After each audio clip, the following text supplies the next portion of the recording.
What's up, guys? Good morning. I got my coffee going and I'm stoked to be out here at the fields. We're going to keep the stoke level up today because we're reviewing the Betafpv 85X decased DJI Nano version. So they have two versions available of this one, the 85X and the 75X, but I wanted to go a little smaller this time. I've recently flown the 85X and I just wanted to see what this lighter weight format would be like. And we're going to play around with 50 megabit. We're going to put it up to 50 megabit, run at 700 milliwatt on here. And we're going to run a 3S300 for some freestyle. We'll test it out on freestyle and acro. And I'll give you some stability testing on a 450. See how it cinemas and freestyles as always in the videos, guys. But please do subscribe because I try to get you guys out of the backyard and out of the front of the house and take you guys on road trips on my YouTube channel to try to get you out there and keep you stoked. So let's go ahead and do some flying. After that, we'll take a break and we'll talk about some of the specs that the Betafpv included on here and the new decased Nebula. Here we go.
All right, guys, now we can go ahead and take a look at the 75X, sort of reimagine with this Nebula decased So there is no casing on the outside, and I'll put the graphic up on the screen right now so you guys can see the weight difference between the original Vista with the case on there and this version of it that has been decased. And it's funny because I just talked about decasing this a while back and having it on a quad, and here we are with a product that has it decased. Didn't take them long to figure that out, did it?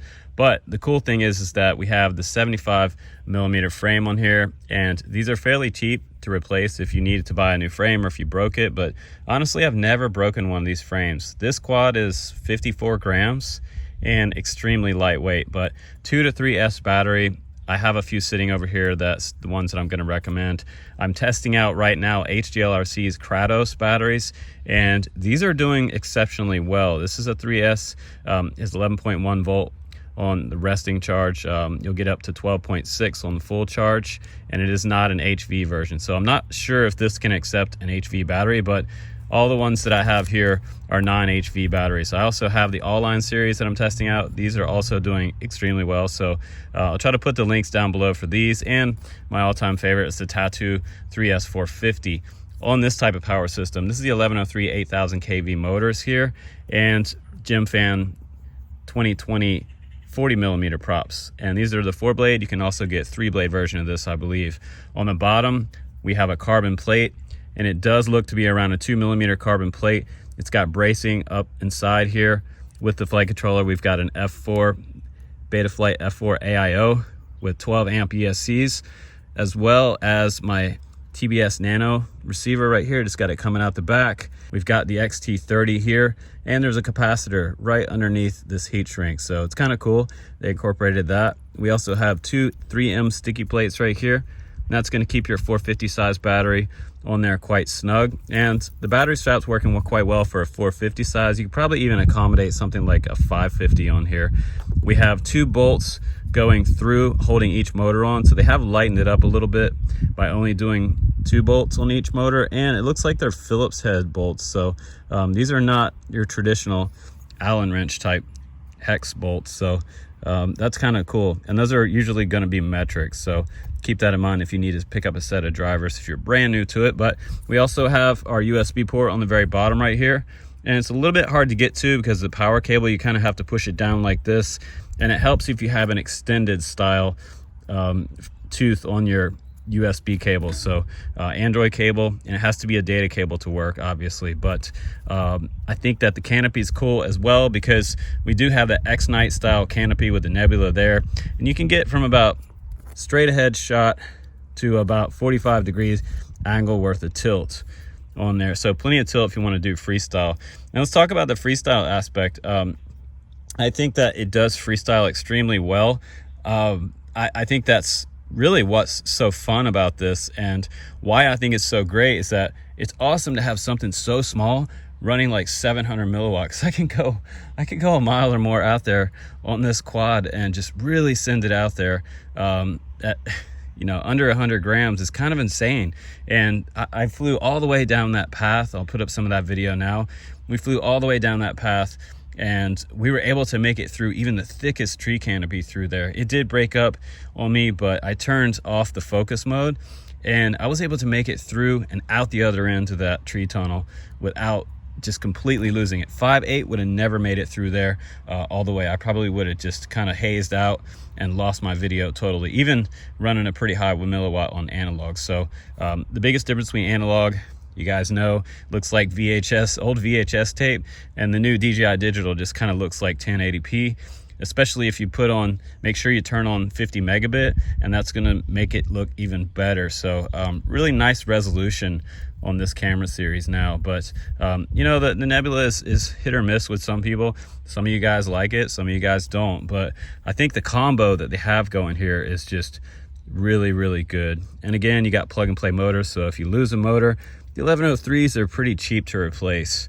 So don't worry about cost. I think cost is pretty good on here, for the exception of maybe your DJI goggles to run this system. It's your biggest investment. But I've said before on my channel, the $500 for DJI digital in this experience is worth every single penny. It is super awesome, and it always keeps me stoked. But guys, This is a 2 thumbs up quad for me for Beta FPV, and it's been a while since maybe I had a 2 thumbs up quad from them, but here we are again with kind of a cool format. And if you want something smaller, pick up the 75X version versus the 85. It's just a little bit smaller, and for like some long distance type of park flying, this thing is what I've wanted for at least 5 years now. I've been trying to build something like this myself, and now you don't have to. And I think it's a pretty decent price. I think it's around $250 on their website, but I'll put links down below for all my battery choices, my props, and the quad bind and fly as well. You can pick out what receiver you want to put on there. I would recommend putting Crossfire on yours. So Crossfire Nano, it's the way to go, guys. Thanks again for watching. I'm Justin Davis. Take care, and I'll see you on the next one.